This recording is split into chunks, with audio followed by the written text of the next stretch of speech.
Good evening, and welcome to the den of the Orator. As I'm sure you know, most sensible people are abed, so it's time for you to pull up your chair and settle in, because tonight I have another tale to tell. You know, most adults, they don't believe in things they can't see. And so it's no surprise that most adults don't believe in ghosts. That was certainly the case for Tanner.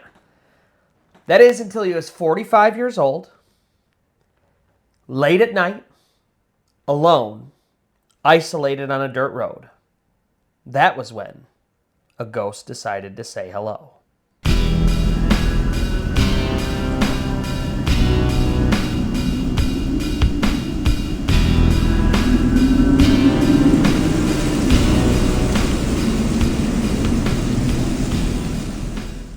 But before we begin, if you found yourself enjoying the stories on this channel, then please allow the spirits to guide your planchette to both the like and subscribe button, as well as the notification bell. That way you get notified every time I upload new content, which right now is every Friday at 8 p.m. Eastern Time.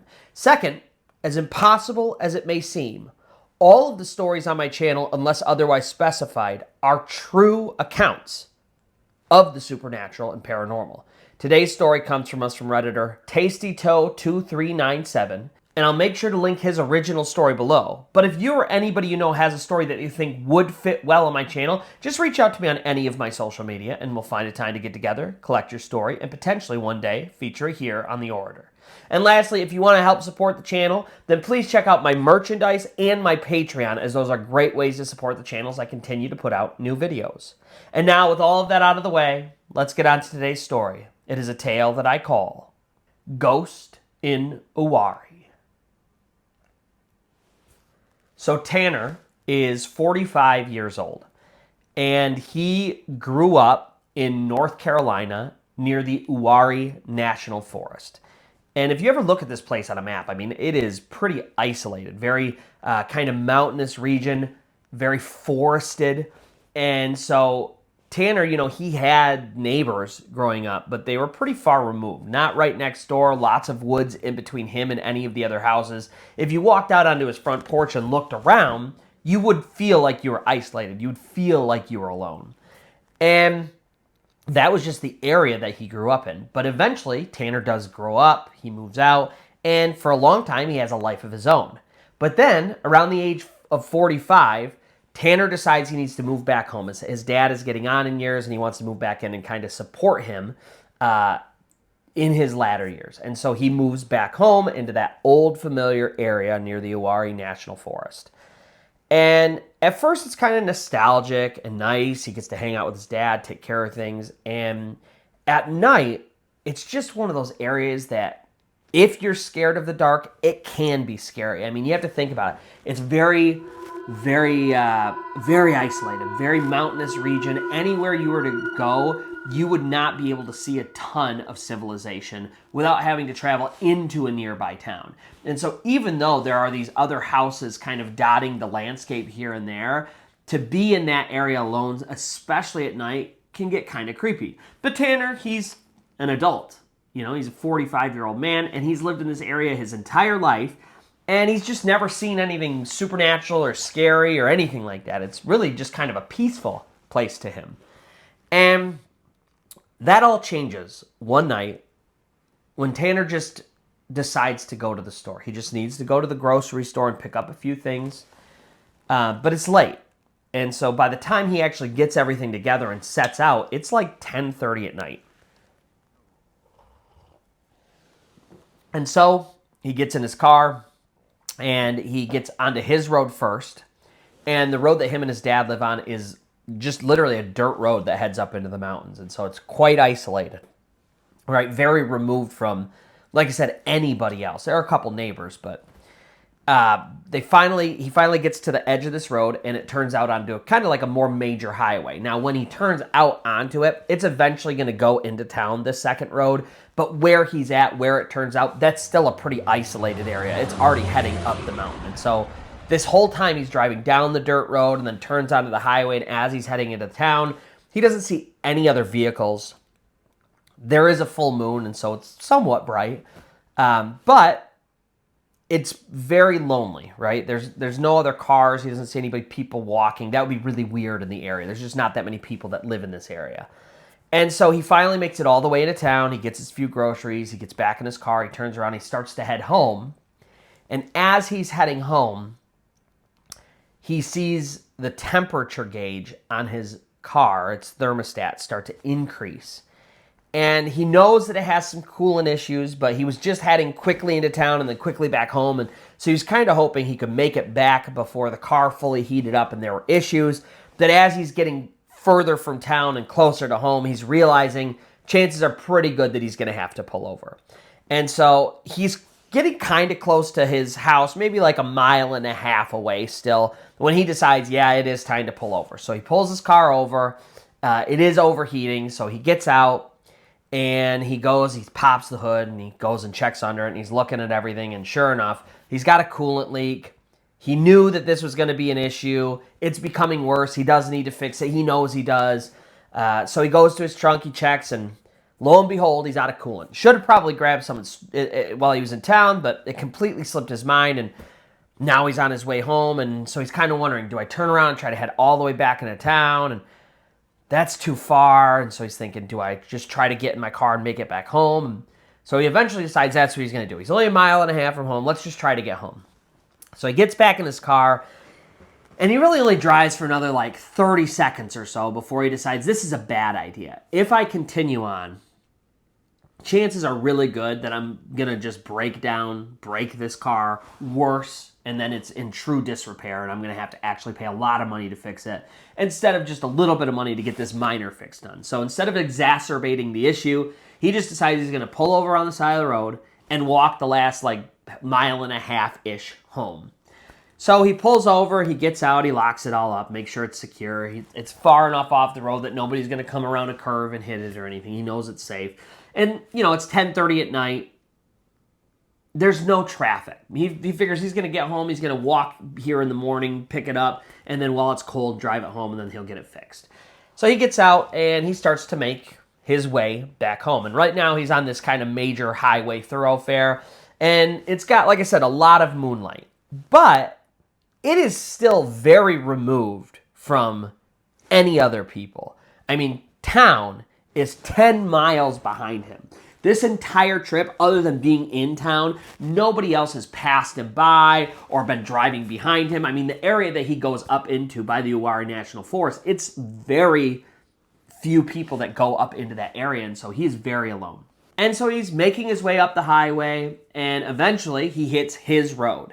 And he has maybe 2/3 of a mile to go to actually make it to his house. And so now he's on this dirt road. It's even darker. The forestry is starting to kind of bow over top of him as the branches get high and build up. And so light is becoming less and less available to him. And he is walking by one of his neighbor's houses. Now, when I say neighbor, I don't mean like they literally live next door. I mean, it's just the next house over. Maybe, like I said, 2/3 of a mile still from his house. And the neighbor, they have one of these driveways that snakes kind of up until you get to their house. And obviously, Tanner, he kind of knows his neighbors a little bit. He knows of them. Like I said, he grew up in this house. But you have to remember, he's been away for a long time. So it's not like he knows his neighbors all that well. And so as he's walking down the road, he can hear somebody coming down the driveway from their neighbor's house.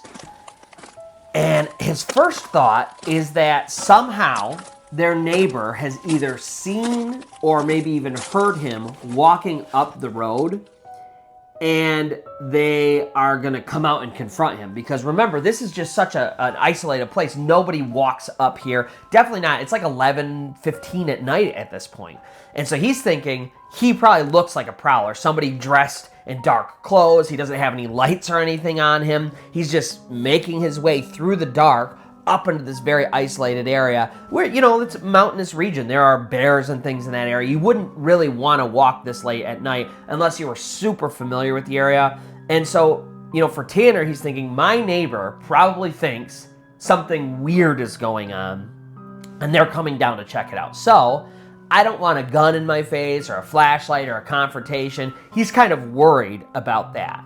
And so he kind of stops and he turns and he's waiting because his goal is as soon as he sees his neighbor, he's going to say, hey, it's just me, it's Tanner, kind of explain what happened. And then that's going to be it. But as he's kind of watching and his eyes are adjusting more to the dark, because he's on the road. So as he's on the road, the most moonlight is hitting that part of the land because the trees are cut better for the road. But as he's looking into this driveway, it gets darker as it goes up into the woods. And so as he's watching, his eyes are starting to adjust and it's getting a little easier to see. And at first it's really bizarre. He sees almost like a shimmer is kind of what it looks like. He can sort of see the trees and everything. He can see it, but it's almost like there's this invisible sheet in front of it. And it almost like when he's thinking about it, it reminds him of when you can see The Predator. If you've ever seen the Predator movies, it's kind of like that. There's like this ethereal shimmer outline, but you can't quite see what it is. It looks like somebody's invisible, kind of. And so that's what he sees is like this weird ethereal shape. And at first it doesn't even look like it's like the shape of a man. It's just sort of like this blob moving towards him. And it's really bizarre, but it's only for like a second or two because as his eyes are adjusting and as this thing is moving closer to him, it sort of comes more into focus and transforms from this ethereal kind of shimmer to what is very clearly a man. And Tanner's watching as this man approaches, and he has a flannel shirt, kind of like a lumberjack shirt. He's wearing jeans. He's got kind of like a beard. He looks kind of like a rugged man. Except Tanner can see through him. As this man is coming closer, coming down the driveway, Tanner, more and more in disbelief, is realizing he's like this lumberjack man. He's like 40% visible. He is like completely see-through. And he's getting closer and closer, and he's coming more and more into the moonlight. And Tanner's waiting for there to be something that clicks, something that makes sense. What is this? How is this possible? But as this thing is coming closer, it's becoming more and more unreal. That what he's looking at, I mean, it just looks like what everybody describes as a ghost. It's a ethereal outline of a human being. It's a person, but not quite there, not quite solid. And Tanner, he gets pretty creeped out by this, and so he turns and he starts walking back home. And this figure, this ghostly figure, it turns and it sort of starts parallel walking with him. So you have to imagine Tanner, he's on the road walking on this dirt road. And then in this neighbor's yard is this white fence. It's sort of like one of those classic old fences with the double posts, right? It's got the post and then two kind of logs sitting across, a split fence post. And so this apparition is on the inside of the fence, about 30, maybe 30 feet from him. And he's on the road and he's walking and he sees this person, this ghost, walking next to him, parallel with him. And they're both walking for like literally 100 to 150 feet, side by side, right next to each other. And the whole time, Tanner's like watching out of the corner of his eyes, trying to will his brain to see this person as solid or to not see them anymore or anything other than what he is seeing, because there is a ghost walking 30 feet to his left. I mean, keeping pace with him, and it's completely dark. There's no one else anywhere around. Even if he were to yell out, there's a good chance no one would hear him. And this thing is right there. And so Tanner, he continues to walk, and this thing continues to walk right next to him. And then at some point, of course, the fence ends. And this ghost gets to the edge of the fence, and he sort of leans against it. And he looks right into Tanner's eyes. And he has this just very sad expression on his face. Tanner said it almost looked like he wanted to talk. It looked like he wanted to say something, but he couldn't quite find the courage to do so. And so Tanner, he's staring at this ethereal, see-through, can't possibly be their ghost, and it is staring back at him. And he gets so disturbed by this that he just turns back, and as calmly as he can manage, he starts to walk back to his house. And he's trying not to be too scared, right? This thing hasn't threatened him. It hasn't done anything aggressive. It's just scary. It's just weird. It's just impossible. And so the closer he gets to his house, the more the shock is wearing off and the realization is setting in. He finally makes it back to his house. He has serious trouble sleeping that night. And then in the morning, he's making breakfast. His dad wakes up, comes, sits down. He serves it, and they're sitting there, and over breakfast, he starts talking to his dad, and he says, Dad, I believe in a lot of things. I believe in aliens, UFOs, stuff like that. There's some stuff out there that I believe. He said, but I never believed in ghosts. I thought it was always a myth. I thought it was silly. And then he goes on to explain to his dad what he saw that night. And his dad at first is very skeptical, of course, and kind of jokes, and they're almost like, back and forth about, could this have happened? Is it real? And Tanner's just so insistent, like, Dad, this wasn't a trick of the light. This wasn't something I saw out of the corner of my eyes. I mean, I stared at this guy. There was probably 2 or 3 full minutes of interaction where this person was see-through. And so they're talking more and more about it, and then all of a sudden, his dad just stops. And it's like something dawns on him.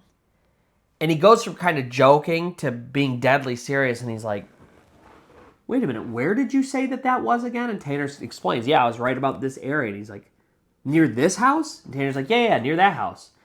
And his dad's like, don't you remember about a year ago, the owner of that house committed suicide in that house? And the realization strikes Tanner, and he's thinking back to his dad telling him this about a year ago. And then he's thinking about the man that he saw and the man that he knows lives in that house. And he's putting things together. And so now here he is, Tanner, 45 years old. He believes in some things that people would consider supernatural, but never believed in ghosts before.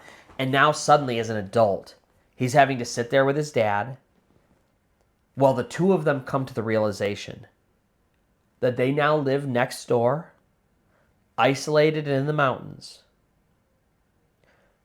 with a spirit who still every once in a while comes down from his driveway and takes a walk with his neighbors just to say hello. And so that's going to do it for today's story. If you found yourself enjoying this or any of the stories on my channel, then please allow the spirits to guide your planchette to both the like and subscribe button, as well as the notification bell. That way you get notified every time I upload new content, which right now is every Friday at 8 p.m. Eastern Time. Second, as impossible as it is to believe, all of my stories that I tell on my channel, unless otherwise specified, are true accounts of the supernatural and paranormal. So if you're anybody has a story and you think that it would fit well on my channel, just reach out to me on any of my social media and we'll find a time to collect your story and potentially one day feature it here on The Orator. And lastly, if you would like to support the channel, then please check out my Patreon or my merch, as those are great ways to do so as I continue to put out more videos. And so until next time, where most sensible people will be abed, you may pull up your chair and settle in, and I will have another tale to tell.